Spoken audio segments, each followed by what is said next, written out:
Germany announces tough restrictions on the unvaccinated as it battles a fourth wave of COVID. Jabs could become mandatory from February. South Africa says the Omicron variant is driving a sharp increase in COVID infections there. Officials say vaccinations are vital. The real problem here is not a lack of vaccines, it's the fact that younger people seem very reluctant to get a jab. Days before her successor is appointed, Germany's Angela Merkel is given a ceremonial send-off after 16 years in office. And Norway's annual Christmas tree gift to Britain looks decidedly down in the dumps. We'll try and cheer it up. Tech and taxis. As kidnappings in cabs continue to rise in the Democratic Republic of Congo, we investigate a new customized safety app. Just hit the QR code scanner, bring it up to the QR code, and in a few seconds, up comes a picture of the driver and the car, and you're ready to ride.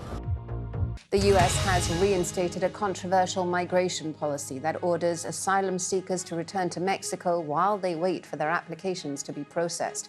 The program was introduced by the former President Donald Trump and criticized by the Biden administration, which revoked it earlier this year. But in August, the Supreme Court ordered its resumption.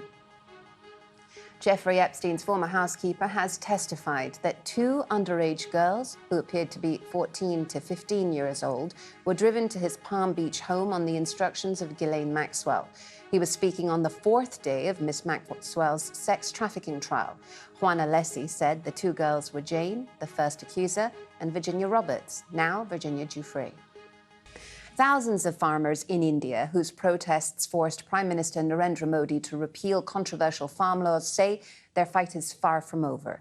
They remain camped on the outskirts of Delhi, where they've been for more than a year protesting against legislation that would have overhauled the agricultural sector. One point of contention: the farmers want the government to provide a legal guarantee of a minimum price for the crops they sell, known as the minimum support price, or MSP.